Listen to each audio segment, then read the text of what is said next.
Hello, good evening. We are live. Sorry about the delay in getting to you tonight.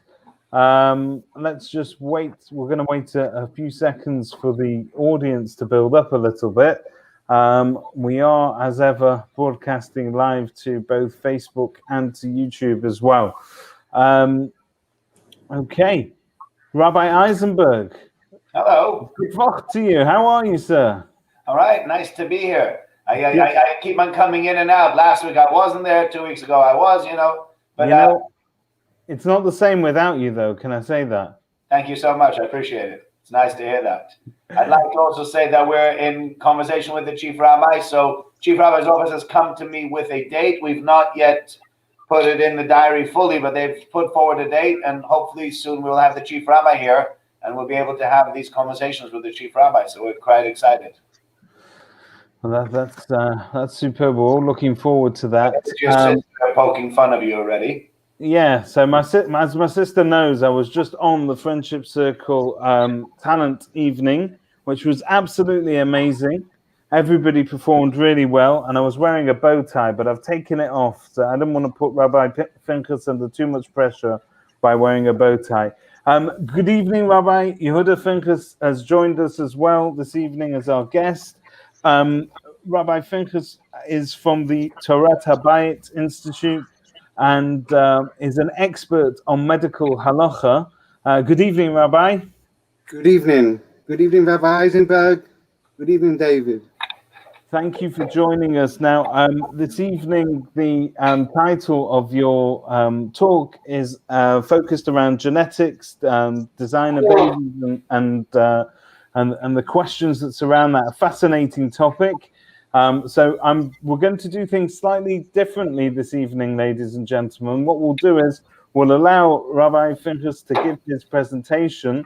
If you've got any comments or questions, you can ask them the same way, pop them in the comment section, but we will probably get round to dealing with them only at the end of his presentation to give him a chance to address us. So, Rabbi Finchas, I know we practiced this earlier.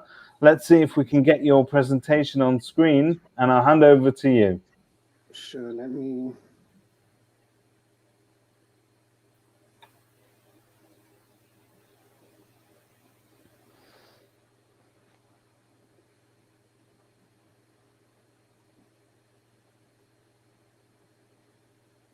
The awkward silence. Oh, okay. Can you see me? Because I can't see you. Yeah, so we can see you, and we can also see your presentation. I'm going to remove Rabbi Eisenberg and myself so to give you a little bit more room, but we're here in the background watching it.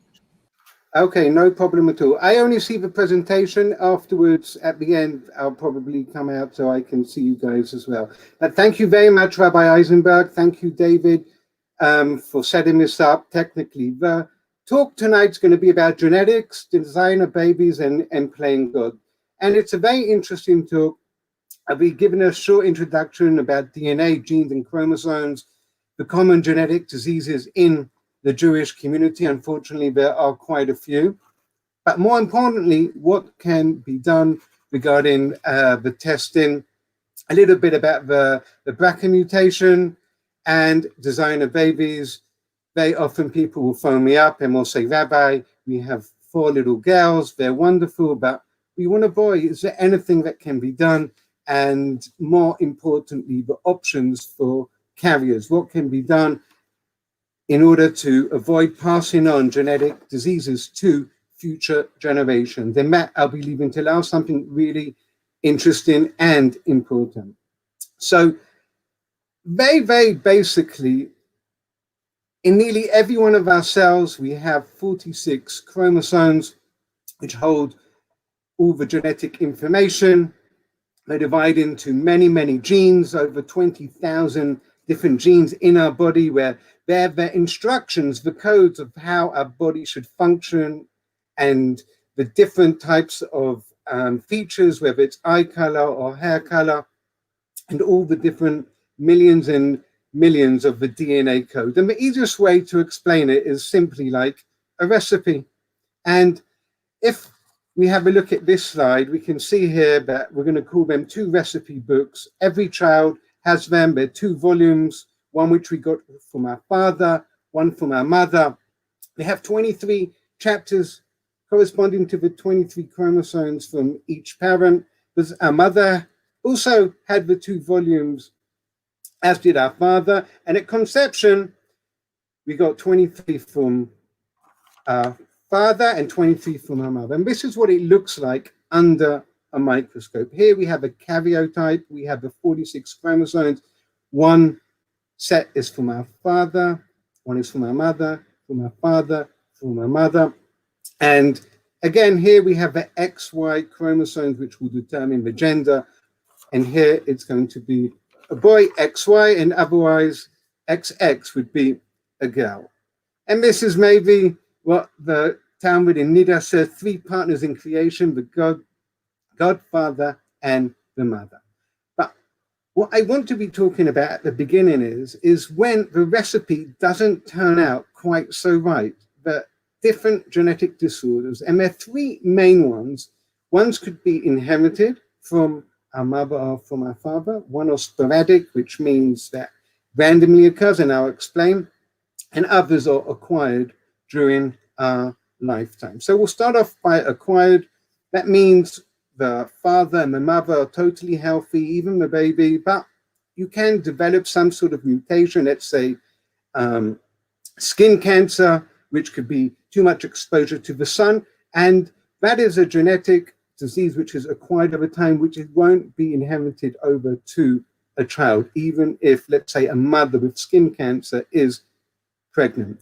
Sporadic is something which happens randomly. Again, both the parents might be totally well and healthy, but at the time, as we can see here, but at the time of conception, then suddenly, randomly, or we'll say min hashamayim, from up from heaven, then there could be some sort of issue during the fertilization or the conception process. And the most common genetic disease, which people know, is the Down syndrome, where we see over here is trisomy 21, where we'll have 3 chromosomes of chromosome number 21 instead of 2.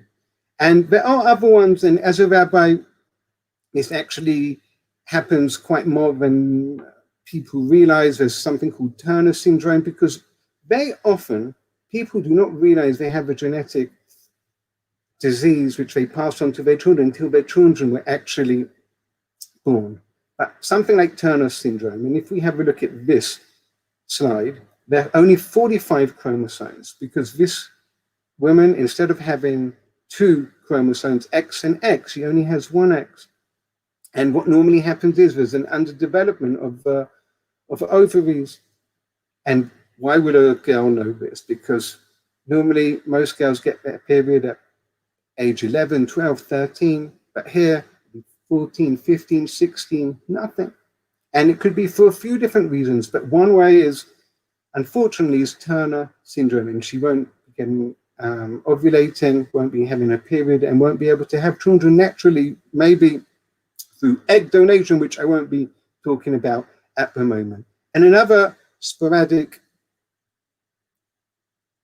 genetic diseases, Klinefelter syndrome. Again, this is something which I do get phone calls every few weeks. Somebody will phone me up. Normally, a person will only know once he is married, he has infertility issues. And if we have a look here in this slide, they have 47 chromosomes, 2 X's and a Y. So it's a male, but with an extra X chromosome. And what is very interesting about in this situation, and thank God nowadays, because of medical advances, they would be able to surgically intervene and be able to have children. And I do know many people with Klinefelter syndrome who do have children.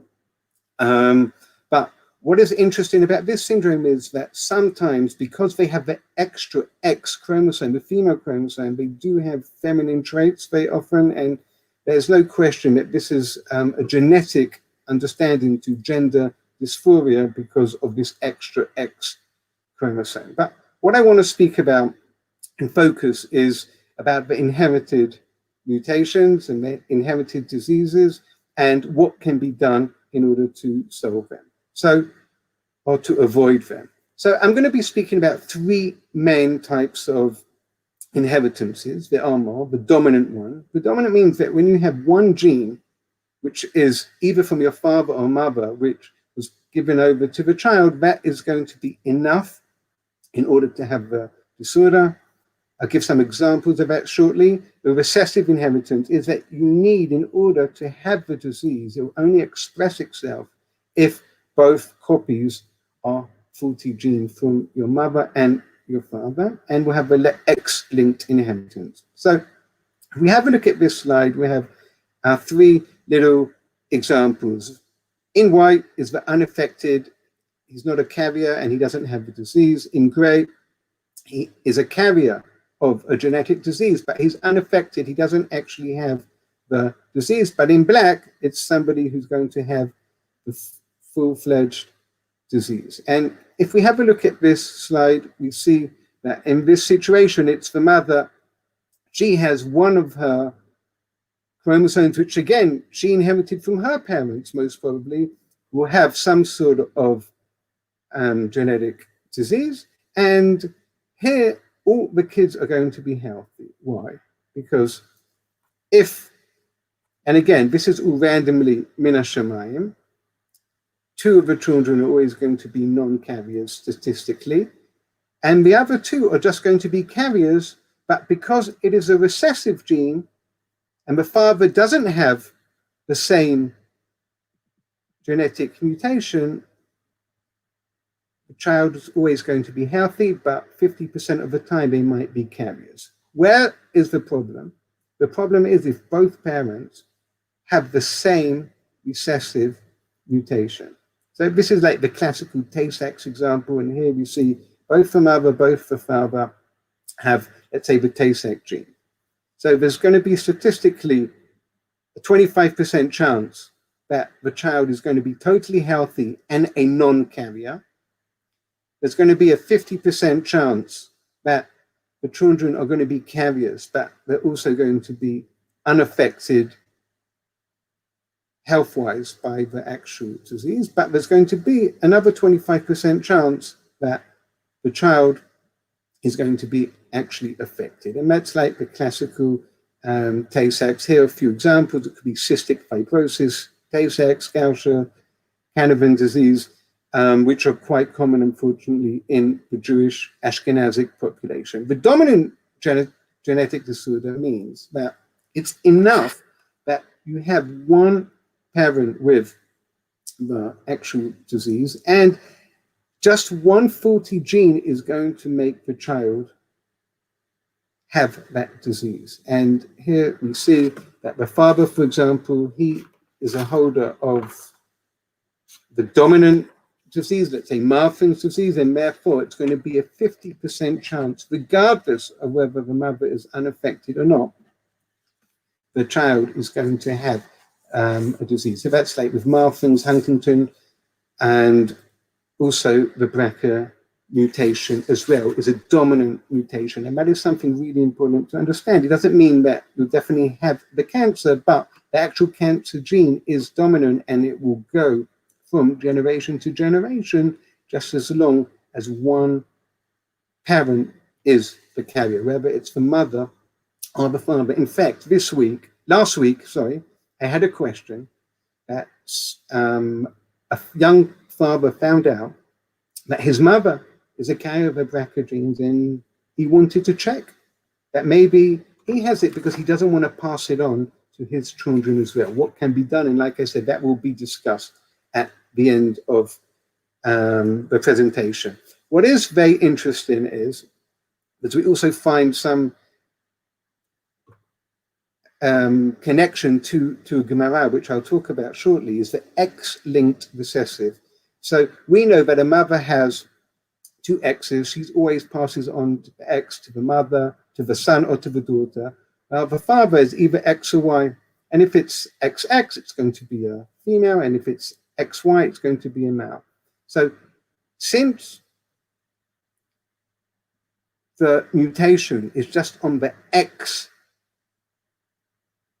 of a mother. So whenever she passes it on, to the son is always going to be affected because the father doesn't give the son an X. He only gives a Y.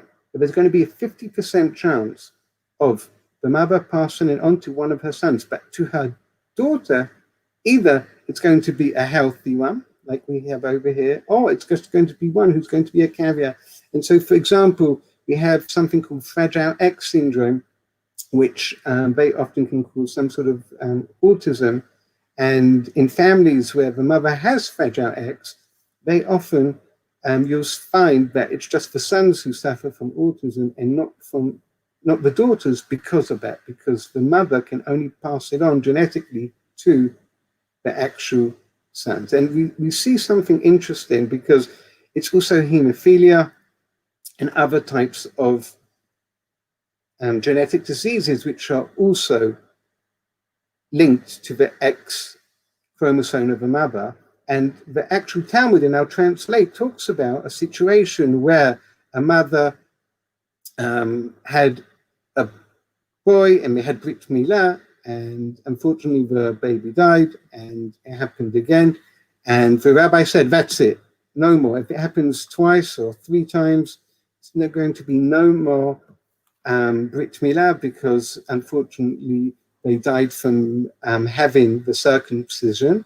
And the Gemara actually says that this is something which affects the mothers or the sisters. It can even go just via the sisters. And so geneticists want to say that nowadays maybe this Gemara was talking about hemophilia because that is an X-linked genetic disease which would only go to and only affect the male offspring and not the female one. So that's something which is interesting. We just have a context in the Gemara.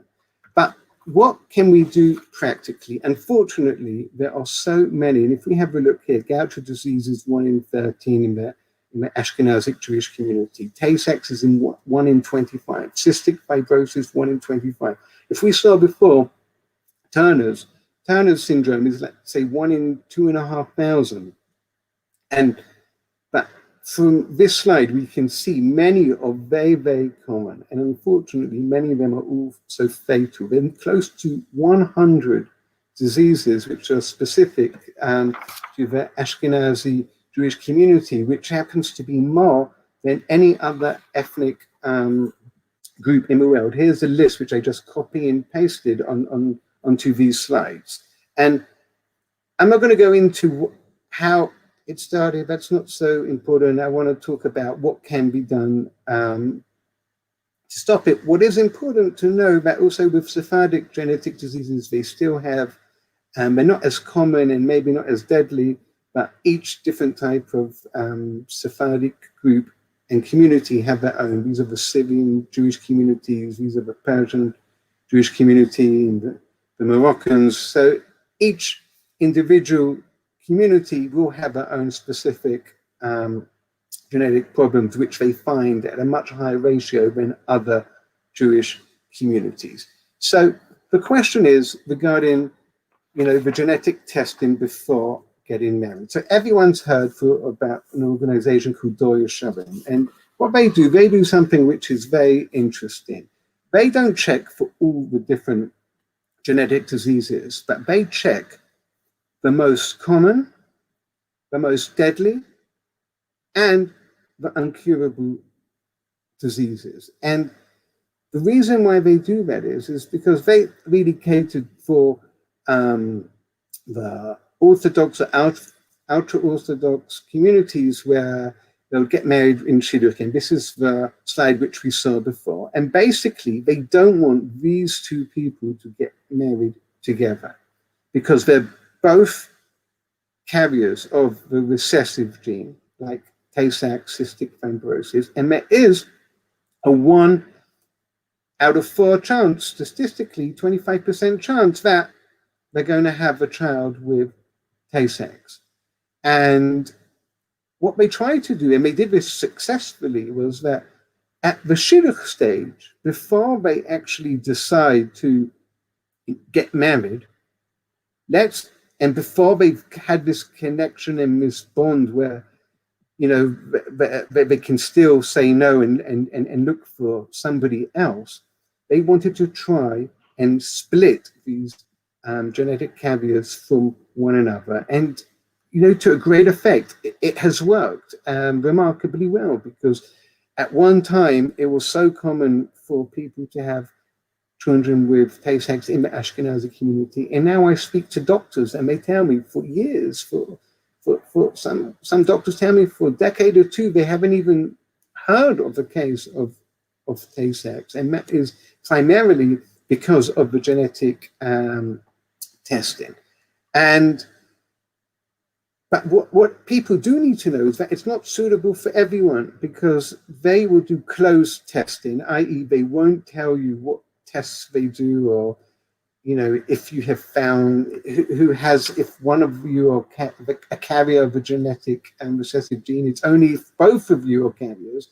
They'll say, and they'll suggest it's better that you don't actually marry each other, but they don't check for dominant disorders, and they don't check for many of the Sephardic genetic disorders, and sometimes even being a carrier, for example, of cystic fibrosis, that could be a problem. So, for example, there's CAVD, which is congenital absence of a vas deferens, which is an infertility problem, which, if you are a carrier, you might still have that issue, but they don't actually deal with that, because their philosophy is we're only going to try and separate people marrying each other, again, with these common, deadly, and uncurable diseases, but we're not going to check everything. Some people have a different philosophy, or it could be that two people, they want to get married, and they say, okay, I understand, and I once gave this same talk in London a couple of years ago, and the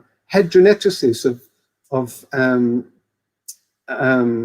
Sharim was there, and she told me if they would ask, I would tell them. And, you know, maybe that's something that they would, you know, want to consider getting married, even having that specific genetic disease. But again, every community is different, because the main issue is once you know that you have a genetic disease, or which can carry on to the next generation, you would have to disclose that before you get married. So sometimes a girl will phone me up and she'll tell me, I have Turner's disease, but I really want to get married. What do I do? Because if I tell the prospective person,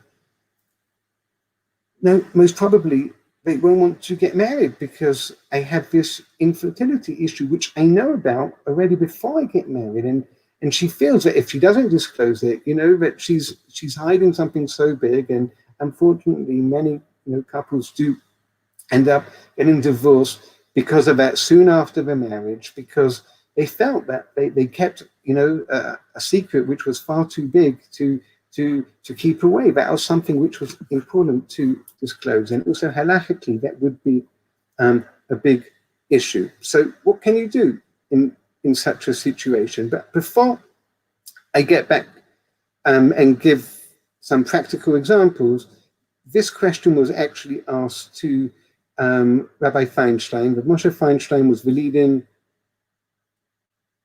rabbinical figure in the United States, and already 40, 50 years ago, he said there's no question of doing these genetic testing before you get married, because he says that you just can't close your eyes to it. If you can just do a couple of blood tests, you can do it and find out if you're a carrier of this recessive gene. There shouldn't be any issue whatsoever to do it. If you can somehow separate and not marry somebody who has the same recessive disease to that same mutation, why get married if you could avoid that in the first place?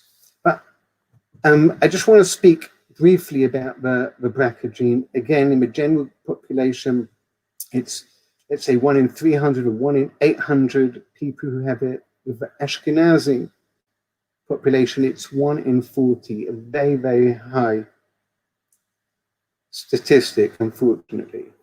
These are genes which we all have. It's mutation, which is the main issue, because that could develop into breast or into ovarian cancer.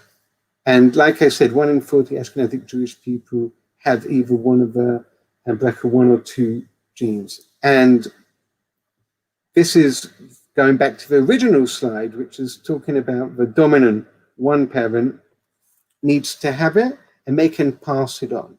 So that means if they pass on the mutated genes, the child would have it, and there is a very high percentage that that mutation will develop to ovarian cancer or to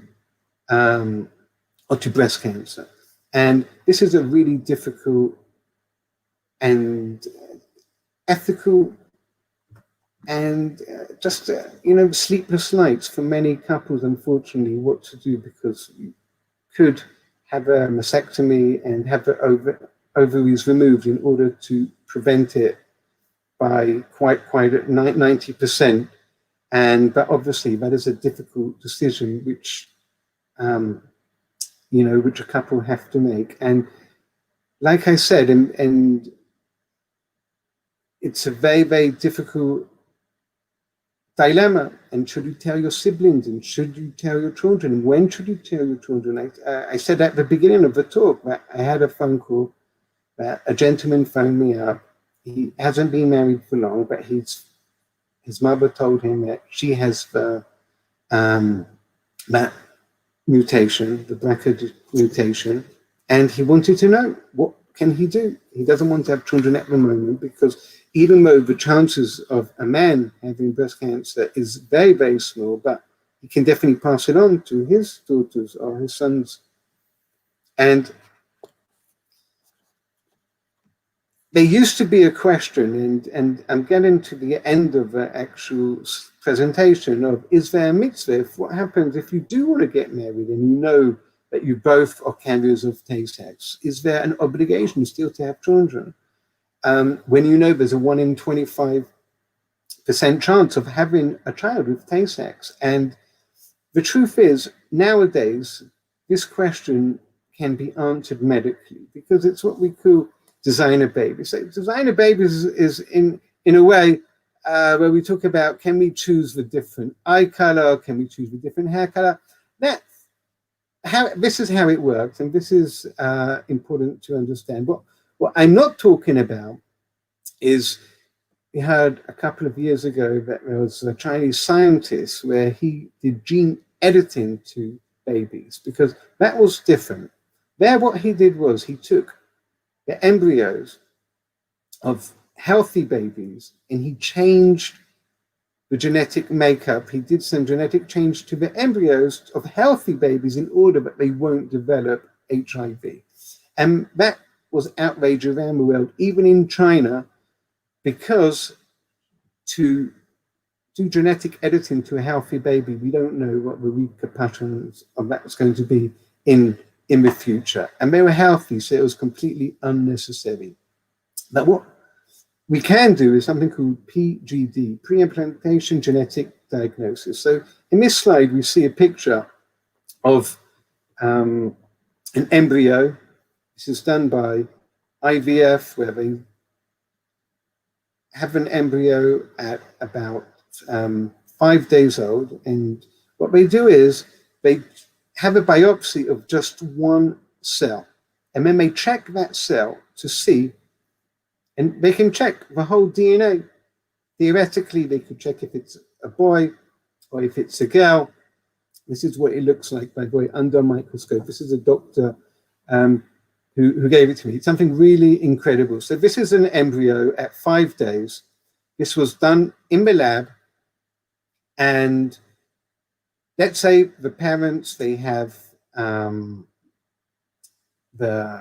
BRCA mutation, or if they both are carriers of tay-sex. So they might have 10, 20 embryos in the lab. And what they do is they check each embryo by taking out one cell. They do a biopsy, it's safe, and they check if they are a carrier of their actual disease or not. Any embryos which have that that genetic problem, then they will just dispose of them, and the ones which are healthy, they will use and they will put into the mother's womb. That hopefully that will develop into a healthy baby. So here we can see how the doctor is now under microscope. He's trying to get hold of one of the cells, but only 16 cells, I think, or 32. And then he'll take that to the lab. He'll check that cell, and if there's all the DNA there, and then if that is a healthy embryo, then they'll just use that embryo in order to implant into the mother's womb. And theoretically, you could do the same regarding checking if it's a boy or a girl. So there's no question, and in many countries, you could do the same to check if they have blue eyes. It's a bit more complicated because the genes of blue eyes or the color hair is slightly more complicated. But in many countries, it's illegal to do PGD in order to choose the gender of a child. In Israel, for example, if you have 4 of one gender, let's say you have 4 girls and you really want to have a boy, then you'll have to go through a committee in order for them to decide, how much you really want it and how it impacts your life, and they will decide. But however, in most countries in the NHS, they will do for, in order not to pass on genetic diseases to the next generation, they can do PGD, but obviously there are going to be some implications as well, because they'll have to be on contraception all the rest of their time because they don't want to have children naturally. So if we go back to this original question we had of this girl who has Turner's, I had a guy who phoned me up and he has Marfan's disease. And then I came up with an idea, and I found out that other people do this as well. She needs egg donation, and I'm not going to go into that, it is quite complex. And this boy has Marfan's syndrome. Marfan's syndrome is it's a dominant genetic disorder which passes on 50%. And I tried to make a shidduch between those two people, because that way they in any case need to go through infertility treatment. They both have an issue, and that way they would be able to do PGD and be able to have children who don't have the genetic diseases which they had. And another incredible story which I had recently, and I'll end with that, is, and this is definitely 100% permitted according to halacha. Obviously there might be many questions on the way, but in general, these to do PGD for a married couple is permitted. I once had a situation where a boy, he was blind, and his brother was blind as well, and it was genetic, and he wanted to get married, and he didn't know what to do. Nobody wanted to marry him. Even other people who were blind had an issue because this was genetic, and also he said, how am I going to marry someone who's blind? How are we going to look after the children? How are we going to, cope and function? And in the end, this was something really incredible. He phoned me up, and this was like after a couple of years of trying, he told me that he found a girl, and she was 38. And I say, wow. And he told me, yep, she's 100% healthy, amazing. And what happened was, when she was young, she had a serious accident and she scarred her face in a really horrific way. And that made it very difficult for her to find her mate. But this boy, being blind, he couldn't see, what she did. It wasn't an issue for him. And he asked me, what do I think? She's 38. I said, that's great.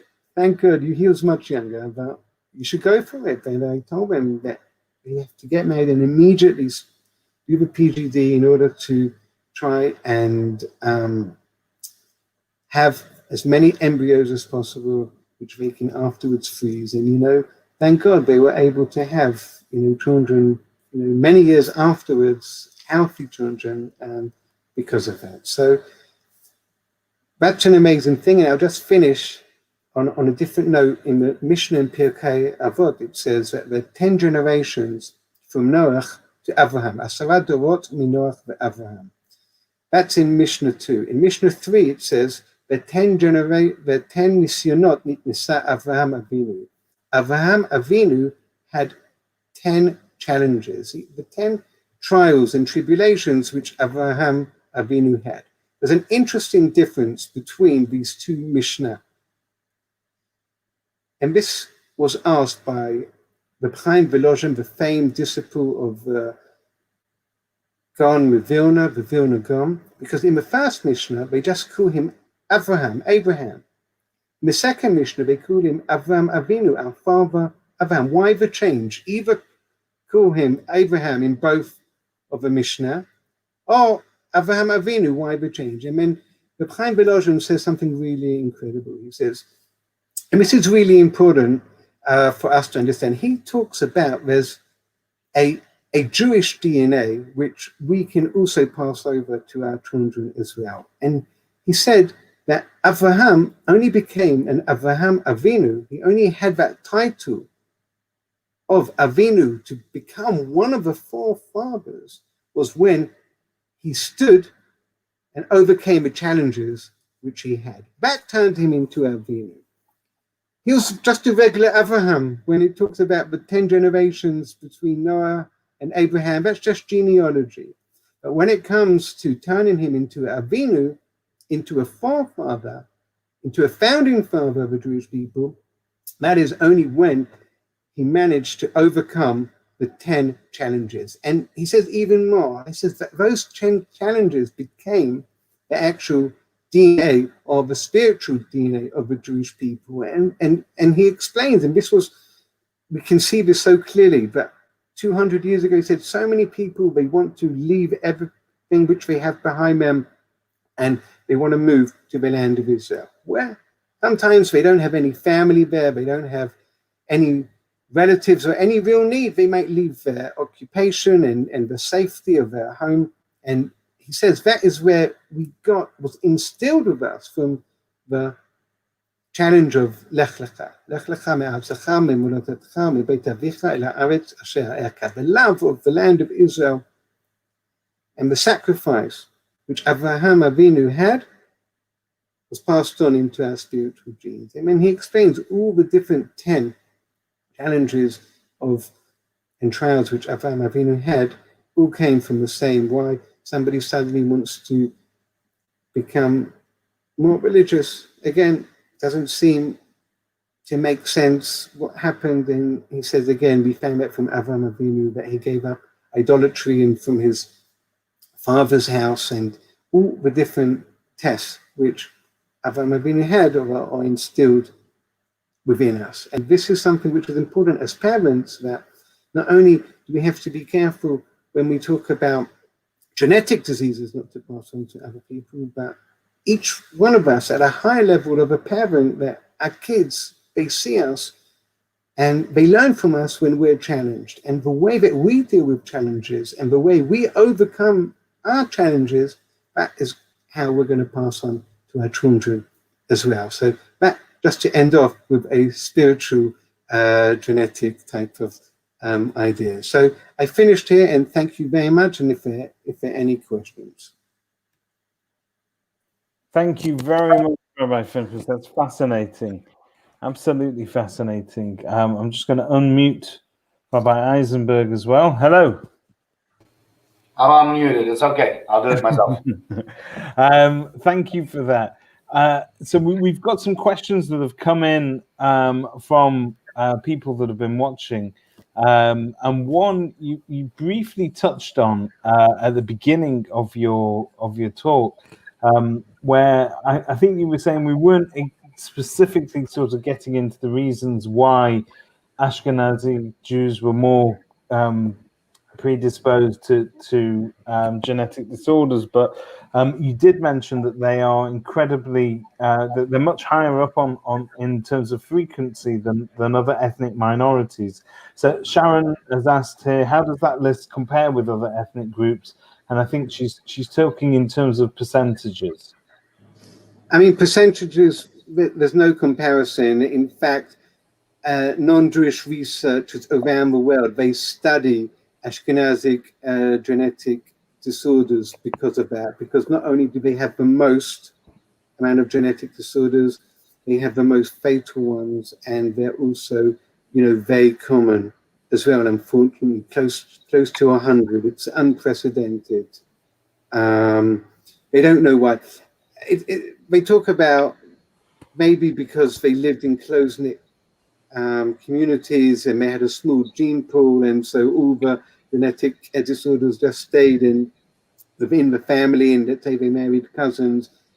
That's one reason why it happens, what they call the founder effect.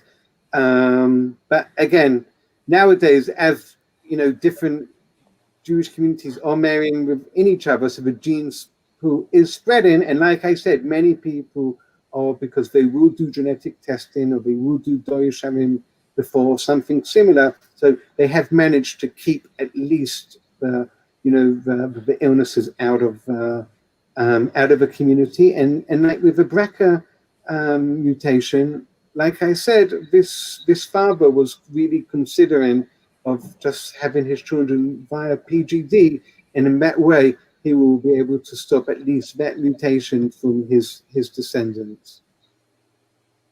Thank you. I know that in Israel, genetic testing for the population over there, particularly for people in the younger stages of their life, it seems to be sort of a real expertise and something that is quite available to people. Typically speaking, at what stage do you find that people first apply for testing? Is it when they're thinking of getting married, or do some parents do it even earlier with their children? So the best is when they feel that they're ready getting married as well. I remember I was in yeshiva and it was just offered, and it's never good to do it last minute, because sometimes what happens is we have people, meeting each other and everything's going right, and then they think, oh, we haven't done the testing, and that could be a problem. But like I said, it doesn't work with all communities. For some communities, they won't go ahead of the shidduch before they've actually done the shiurim testing, and they do it in a very clever way, because it's a closed test and it's just done by numbers, and they'll just say, you're giving your number and that number, and they'll just check on the computer to see if those two people have the same genetic recessive mutation, which in their list, because it is important to know they don't have all the Ashkenazic mutations, and for some people they would want to know a bit more, and that is important to consider. But on the other hand, I was speaking to a doctor from when I was in New York last, and he told me that he decided to, do all the different tests, and his wife also did, and she found that she was a carrier of one recessive gene, and that really broke her, even though it would have no actual manifestation with their future children.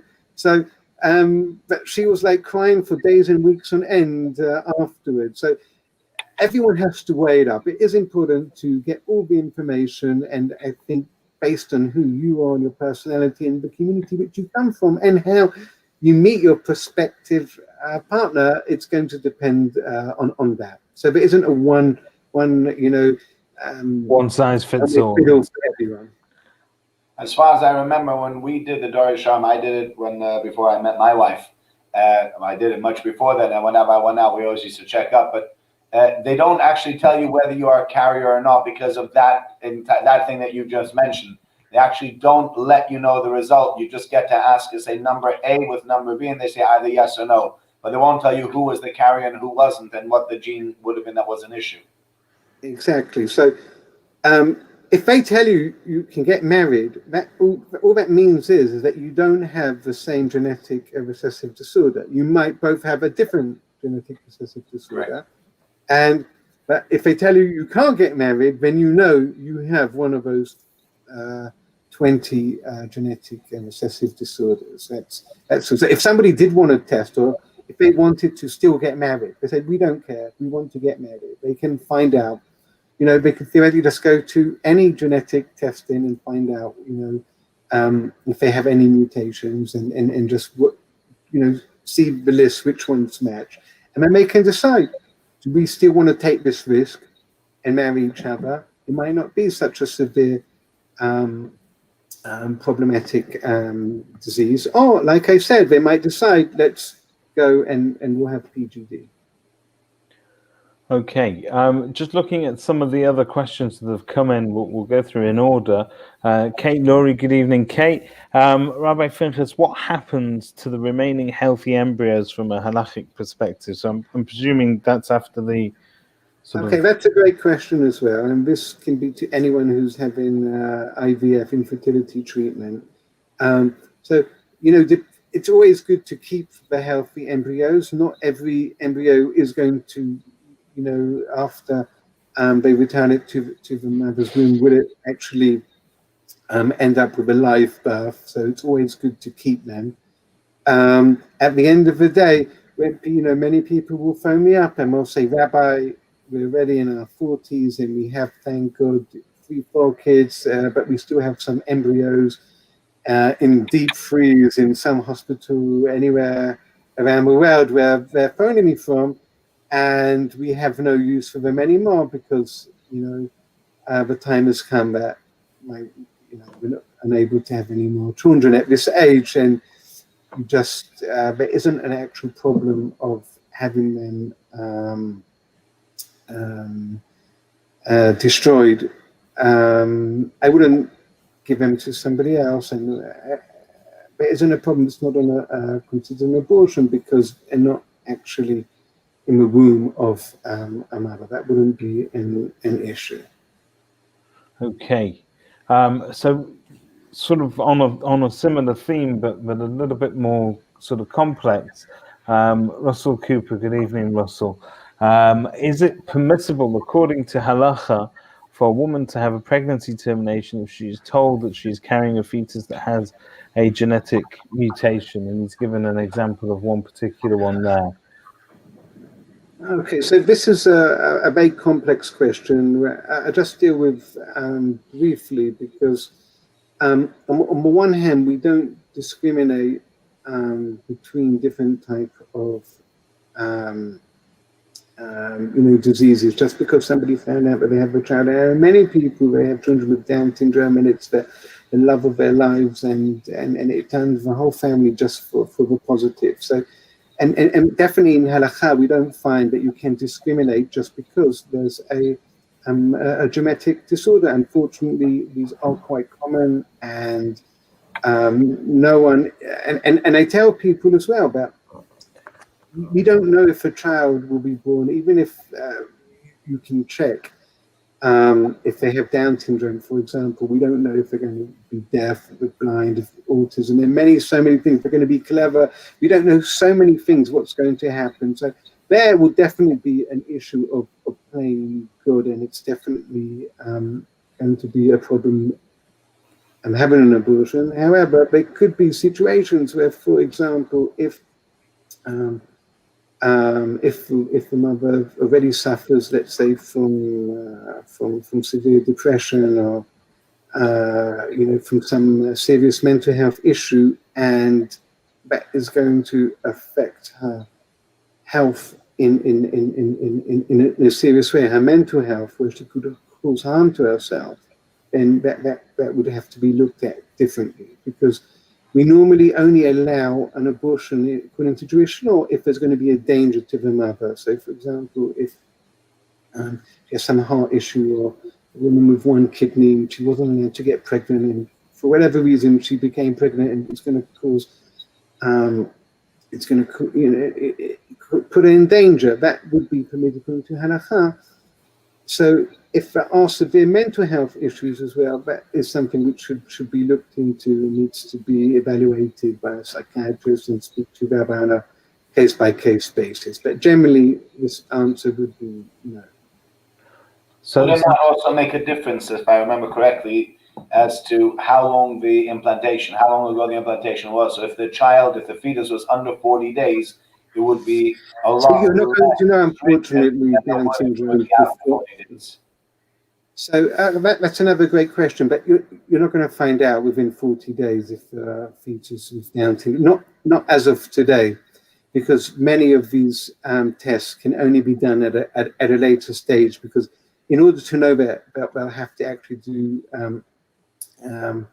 a test called amniocentesis, which they have to take from the actual amniotic fluid of, because that's a diagnostic test where they can know, for sure if the child has Down syndrome or any other genetic mutation. And that's normally only after 40 days.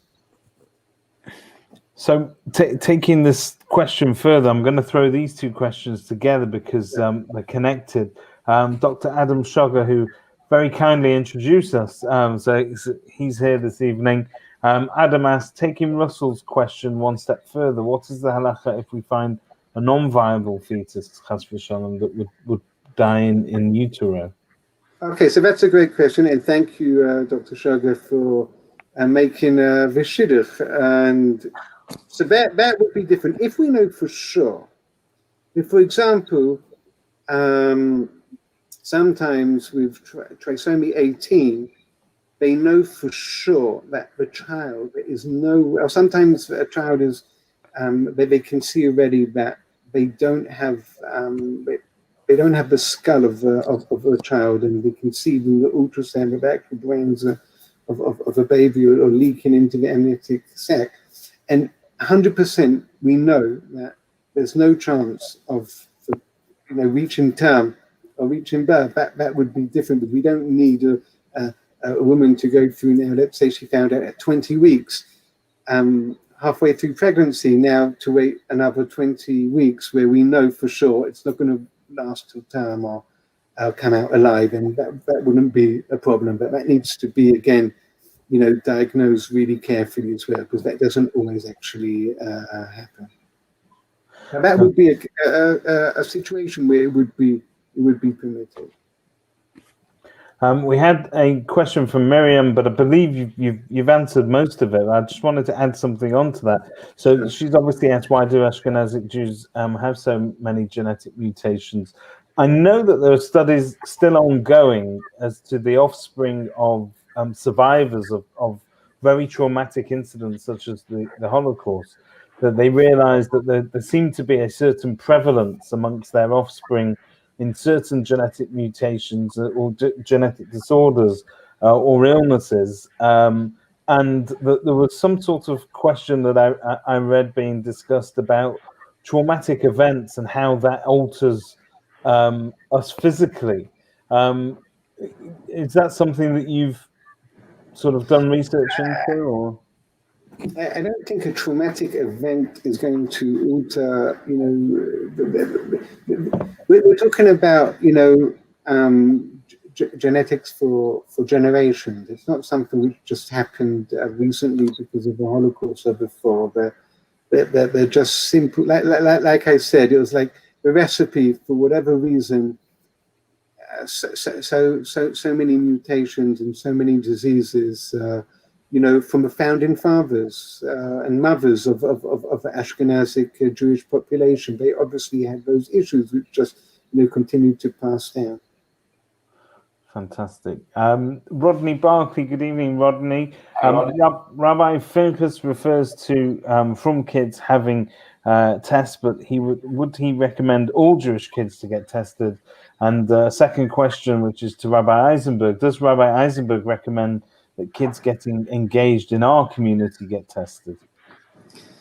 So, yeah, when I said Orthodox kids, I was just talking about specifically Dor Yesharim, because that caters to a certain communities where it would be more practical. But I did say that there were other different, I think, I can't remember what, the name of the different organizations, but there are different organizations as well. Janetics, I think it's called. Yeah, Kate has it here. That's right. There we go. Yeah, Janetics, where that caters to a different group. So I don't want to be misquoted. I think everyone should do genetic testing of the recessive genes, but and I did mention this. It's important to understand the benefits and the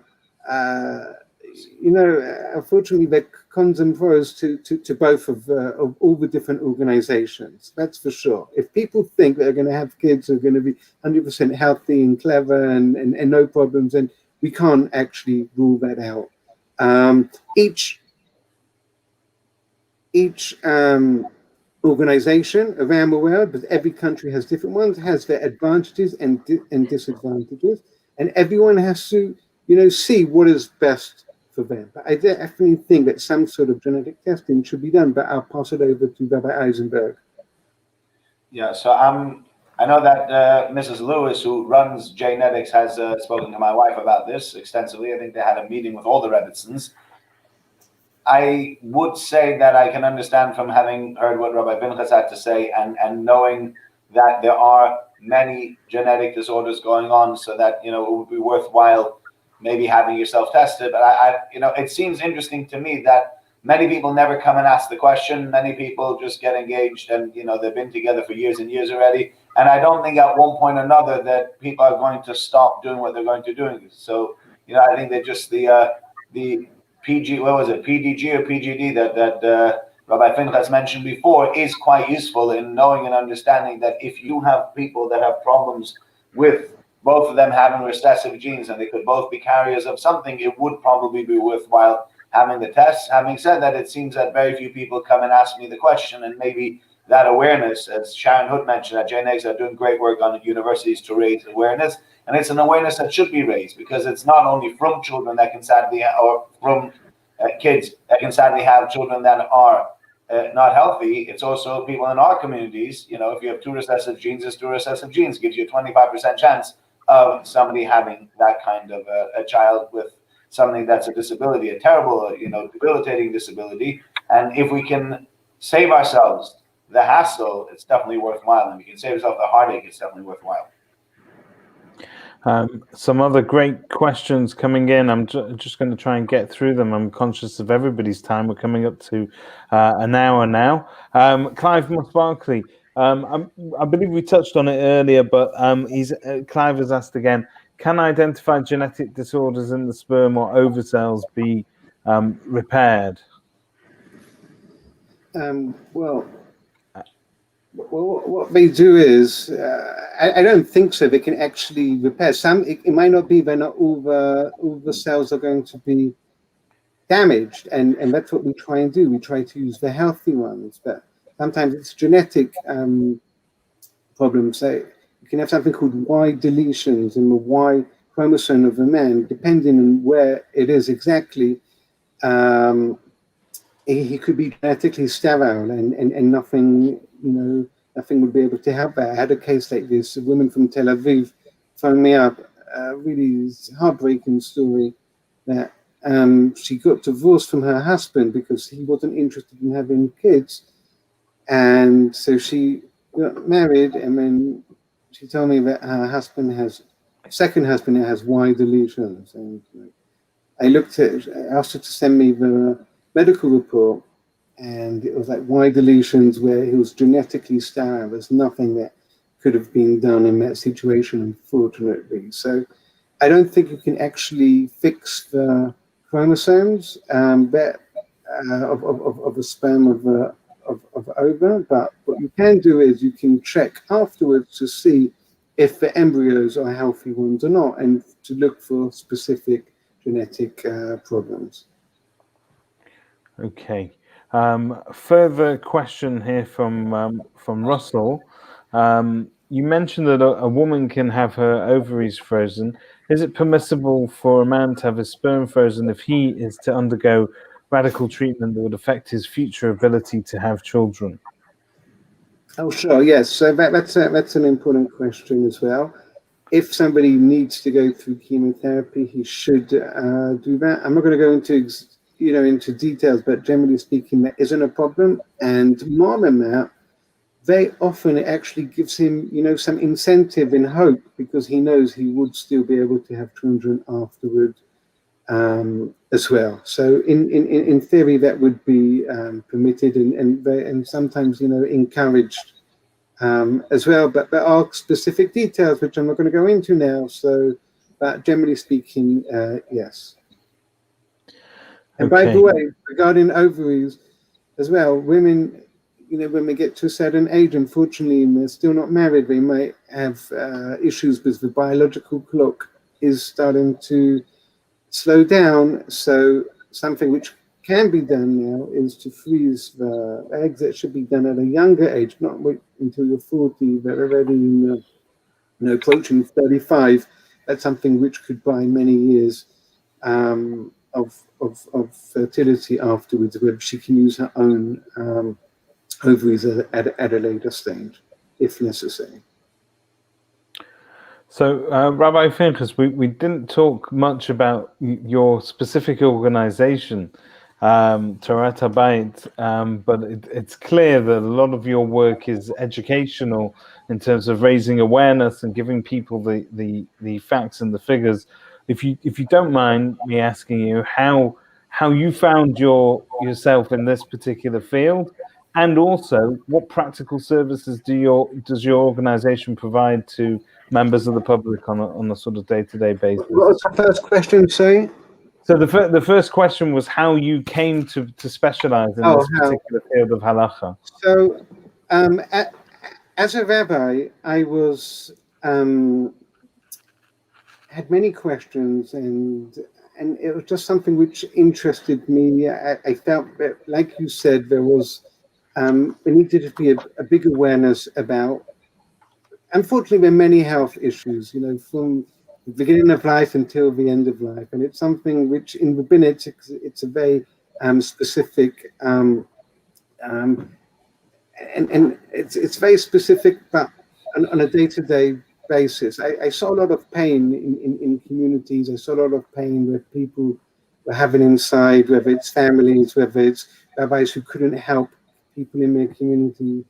And I just decided to look into it much more in order to try and find ways that could make it easier for people, where they can have somebody who can give them a quick answer, an authoritative answer, without now having to start asking questions. What do you do in this situation, or what do you do in that situation? Because they are very, very complex and difficult situations where, or let's put it differently. I realize how many times a couple have, or somebody's like been on the phone to phone a rabbi or to phone somebody, to have some help, and they've just become exhausted, where they don't want to ask anyone else. They can't bear telling their story again, and they want to get an answer. So I took upon myself to understand as much as I could in the medical field and in the halacha, and to bring them together, where I'll be able to give a quick authoritative answer and direct them into to a doctor. So I give a service. It could be to doctors.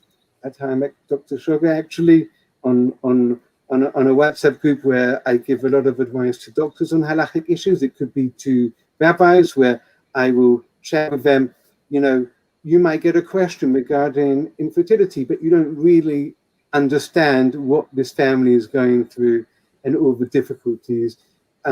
Or it could be just from the general public as well, where they'll phone me up and they'll say, Rabbi, COVID situation, my father's in hospital, and I don't know what to do, let's say, with an end-of-life question. So I deal with the whole spectrum of medical halacha, where I deal also, whether it's with general public, doctors, or rabbis, to try and ease the pain and to give some authoritative teaching on this subject. I'd imagine it's a tremendous amount of responsibility that goes along with advising on those issues. It's not easy, but thank God I've seen a lot of blessing from Hashem. When you want to help other people, God always makes sure that directs you in the right way. So I definitely see a lot of siyata d'shmaya, a lot of divine intervention in helping people. Thank God. it's an absolutely fascinating field. I'm sure we could go on for many hours to talk about it.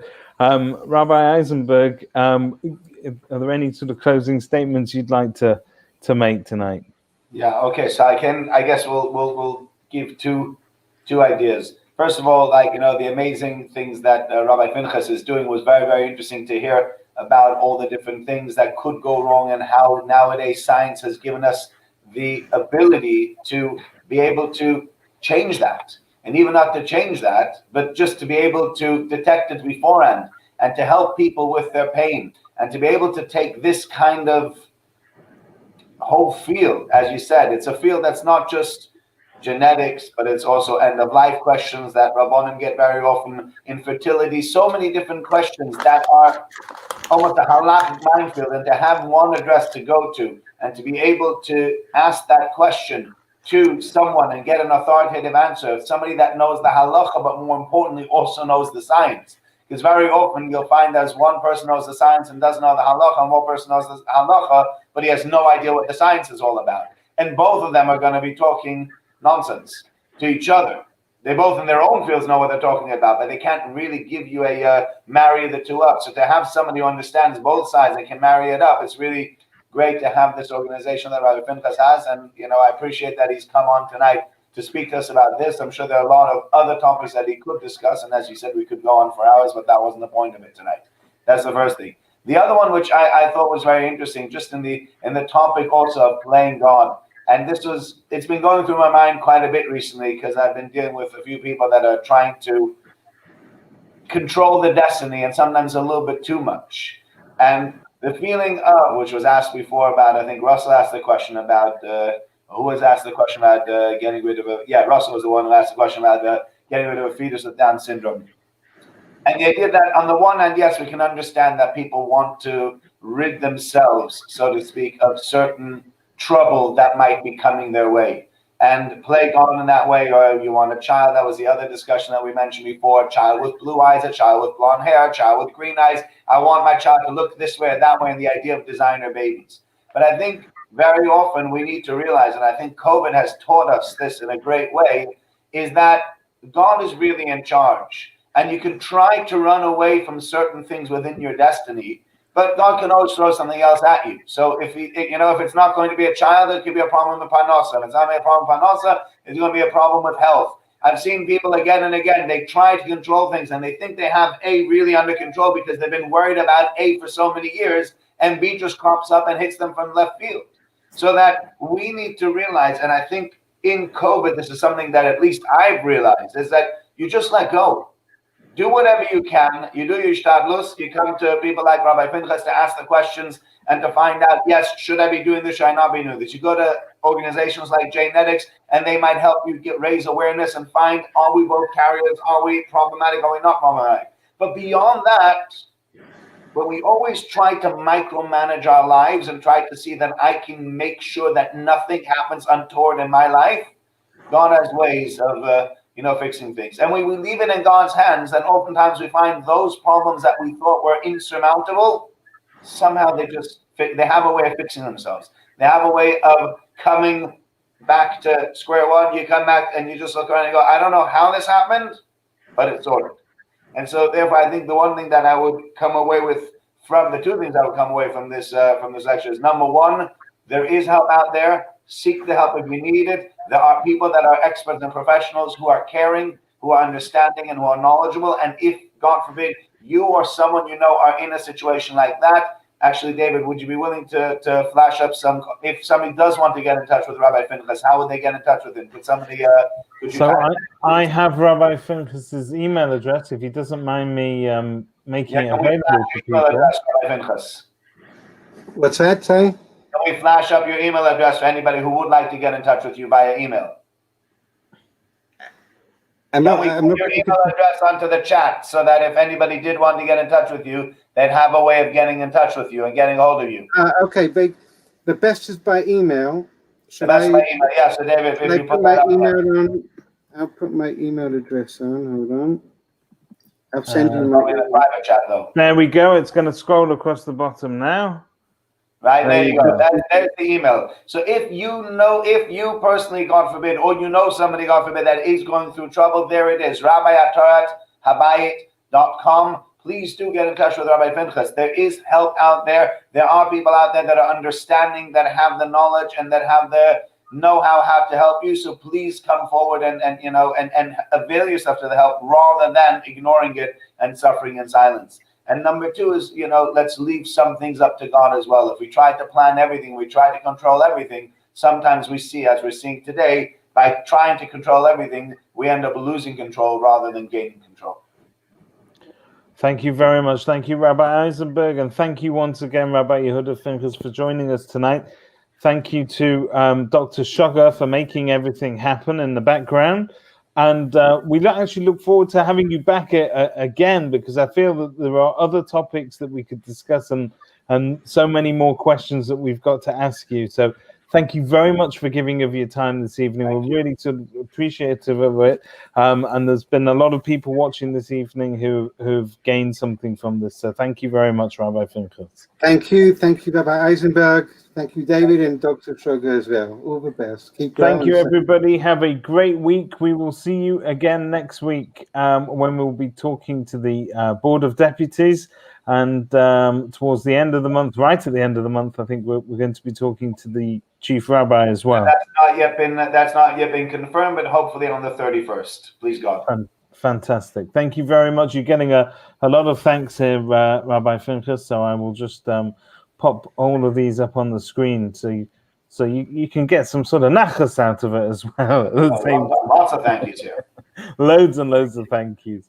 Thank you very much. Thank you to both of you. Have a great week, everybody.